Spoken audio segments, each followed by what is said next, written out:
Hotel tourism पर आपका स्वागत है। 23 जून को पटना में संपन्न महागठबंधन बैठक हुई है। वह भविष्य में क्या रूप लेगी ये तो समय बताएगा, लेकिन इतना तय है कि राहुल गांधी ने 23 जून को एक शब्द का इस्तेमाल किया था कि बिहार उनके डीएनए में है। इसका मतलब है कि राहुल गांधी बिहार के साथ साथ उत्तर प्रदेश, झारखंड और हिंदी पट्टी क्षेत्रों में 2000 के पूर्व यानी 90 के दशक का कांग्रेस को ले जाना चाहते हैं, जहां वे केंद्र के साथ साथ कई प्रदेशों में कांग्रेस की सत्ता थी। और राहुल का जो बॉडी लैंग्वेज था और उन्हें जो महत्व मिला पहले आप के बाद बैठक में ही, और उन्होंने नीतीश कुमार के स्थान पर बिहार में लालू यादव को तवज्जो देते हुए यह पूछा कि बिहार में कब मंत्रिमंडल का विस्तार कर रहे हैं। उन्होंने नीतीश कुमार से नहीं पूछा, जबकि नीतीश कुमार मुख्यमंत्री हैं, मंत्रिमंडल गठन करने का अधिकार सीएम को ही होता है। अब आए बिहार में 40 सीट है, बगल के झारखंड में 12, उत्तर प्रदेश में 80, यानी 132 सीट में आज की जो हालात है, राजनीतिक परिस्थिति है, उसमें कांग्रेस को बमुश्किल 10 या 12 सीट ज़्यादा नहीं मिलने जा रहा है महागठबंधन के अनुसार, क्योंकि क्षेत्रीय दल का वहाँ वजूद है। ऐसे में कांग्रेस के लिए ये 132 सीट को माइनस करके लोकसभा में अपने दम पर सरकार बनाना असंभव है। ऐसे में कांग्रेस कम से कम बिहार में 20 सीट तो डिमांड करेगी, लेकिन कम से कम 10 सीट से नीचे वो लड़ने नहीं जा रही है। यह राजनीतिक हलकों में भी चर्चा का विषय है। यही स्थिति उत्तर प्रदेश में है, जहां वो अखिलेश यादव के साथ या महागठबंधन के नेताओं के साथ कम से कम आधे सीट पर चुनाव लड़ने की इच्छा रखती है। यह अलग बात है कि सीट उन्हें कितना मिलता है। दक्षिण में कांग्रेस का सीधा टक्कर भाजपा क्षेत्रीय दलों से है या वहाँ के वामपंथी दलों से है। नॉर्थ ईस्ट में कांग्रेस की अपनी मजबूत स्थिति है, जहाँ वे सीधे टक्कर में भाजपा से है। पश्चिम बंगाल में स्थिति उनकी ठीक नहीं है।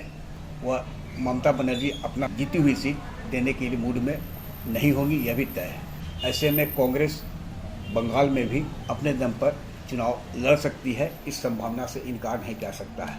दूसरी एक जो बहुत महत्वपूर्ण बात हुई है, बैठक स्थल पहले शिमला हुआ था, यह घोषणा किया गया था शरद पवार के द्वारा, लेकिन बाद में कांग्रेस के द्वारा शिमला के स्थान पर बेंगलुरु को जगह शिफ्ट कर दिया गया। इसके पीछे कारण यह है कि हिमाचल हिंदी भाषी क्षेत्र है, जहां उत्तर प्रदेश से सटा हुआ भी है और बिहार व कई अन्य जो हिंदी पट्टी प्रदेश है वहां के लोग जाते तो वो सीधे जनता से भी वो कांटेक्ट में होते या उनकी बात को समझते। लेकिन बेंगलुरु में जितने विपक्षी दल हैं इनका कोई वजूद नहीं है कर्नाटक में, जेडीएस को छोड़कर। जेडीएस वैसे आए भी नहीं थी बैठक में, तो वहाँ कांग्रेस चुनाव में विजयी होने के बाद जो एक एनर्जेटिक कांग्रेस है, उसके नेताओं का वहाँ पर जलवा होगा और ये उस तरह हावी नहीं हो पाएंगे कांग्रेस पर जिस तरह का बिहार में हुए थे। और यही कारण है कि वहाँ कर्नाटक में बेंगलुरु जाने के लिए आरजेडी की ओर से स्वयं लालू प्रसाद यादव जाने वाले हैं। इसी से आप अंदाज़ा लगा सकते हैं कि कांग्रेस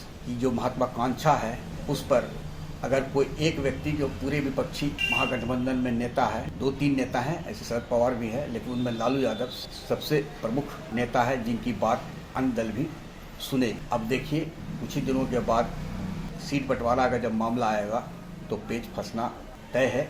यह राजनीतिक गलियारों में चर्चा का विषय है। अब भविष्य बताएगा कि कांग्रेस की महत्वाकांक्षा बिहार, यूपी और झारखंड में महागठबंधन के नेता कहां तक पूरा करने में सफल होंगे, या कांग्रेस अपने आधार वोट पाने के लिए क्या कर सकती है। क्योंकि एक मैसेज कर्नाटक में मुस्लिम समाज के द्वारा भी दिया गया, वो वोट ओवैसी या जेडीएस को न देकर सीधे कांग्रेस को दिया गया, जिसके चलते वहां कांग्रेस सरकार में आई।